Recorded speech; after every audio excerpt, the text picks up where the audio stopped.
5 राज्यों में विधानसभा चुनाव की तारीख जैसे जैसे पास आती जा रही है, वैसे वैसे राजनीतिक पार्टियां जनता पर मेहरबान होती दिखाई दे रही है।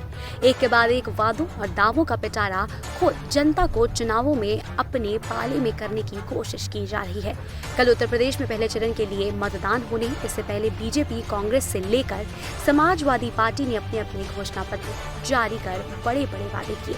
वहीं दूसरी ओर 14 फरवरी को देवभूमि उत्तराखंड में भी मतदान होना है, जिसको लेकर बीजेपी ने भी आज अपना घोषणा पत्र जारी कर दिया।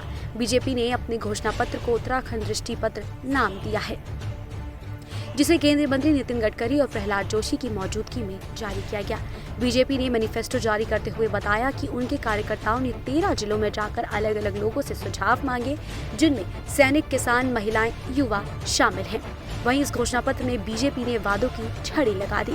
पार्टी ने वादा किया है कि उत्तराखंड के हर जिले में एक मेडिकल कॉलेज स्थापित किए जाएंगे। वहीं पीएम वाणी योजना से हर गांव में वाईफाई हॉटस्पॉट का वादा भी किया गया। केंद्रीय मंत्री नितिन गडकरी ने घोषणा पत्र में किए गए वादों पर भरोसा जताते हुए कहा कि जो भी घोषणाएं की गई हैं वो सब पूरी की जाएंगी, क्योंकि बीजेपी सरकार की नीयत साफ है। आइए जानते हैं देवभूमि के विकास के लिए क्या है बीजेपी का विजन। ये 3 ई का बहुत ही एप्रोप्रिएट विजन इस दृष्टि पत्र में आया है। आपको पता ही है कि मोदी जी के नेतृत्व में हमारी सरकार जो आई और जो काम हमने उत्तराखंड में किया है, वैसे पूरे देश में मोदी जी के नेतृत्व में अच्छा काम किया है। और उसमें से जो काम हुआ वो आपके सामने है।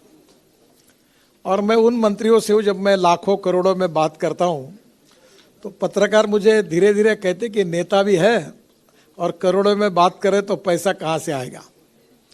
तो मैं मजाक में नम्रतापूर्वक कहता हूँ कि मेरी एक एक बात सुन लेना, कागज में लिख लेना, और अगर नहीं हुई तो ब्रेकिंग न्यूज़ लगा देना। पर मुझे मालूम है कि ये कोई आएगा नहीं, क्योंकि मैं पिछले 7 साल में 50 लाख करोड़ रुपए के काम मेरे अनेक विभागों में कर चुका हूँ। तो मैं एक बात कहता हूँ कि इस देश में पैसे की कमी नहीं है, इस देश में दृष्टि की कमी है। विकास की एप्रोप्रिएट दृष्टि, एप्रोप्रिएट। हर ग्राम पंचायत में सुसज्जित सामुदायिक और मनोरंजन केंद्र। 2025 तक हर गांव में कम से कम एक एटीएम। स्मार्ट विलेज कार्यक्रम के तहत सभी गांवों को विकसित करने का मिशन। 2038 में औली में शीतकालीन ओलंपिक। हर ब्लॉक में प्रतिभा चिन्हीकरण और प्रशिक्षण एकेडमी। देवभूमि को खेल भूमि बनाने का वादा। उत्तराखंड जिताएगा 2032 ओलंपिक खेलों में गोल्ड। निर्धन परिवारों की महिला मुखिया को 500 रुपए हर महीने सहायता राशि। राज्य भर में महिला स्वयं सहायता समूहों के लिए 500 करोड़ रुपए का विशेष कोष। लव जिहाद पर कठोर कानून का वादा। महिला थानों में संख्या दोगुनी करने का वादा। 100 महिला पेट्रोलिंग कारों की शुरुआत। उत्तराखंड में बनेगा सशक्त भू कानून।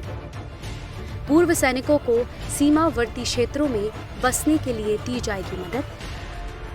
वादे कई हैं और दावे भी कई हैं, लेकिन इस बार उत्तराखंड का विधानसभा चुनाव कांग्रेस और बीजेपी दोनों पार्टियों के लिए ही काफी बड़ा है, क्योंकि आम आदमी पार्टी ने भी इस बार के चुनाव में अपनी पूरी ताकत झोंक दी है। अब देखना ये होगा कि कौन सी पार्टी देवभूमि में विकास की गंगा बहाती है और कौन सी पार्टी के विकास के वादों पर पानी फिर जाता है। IANS report.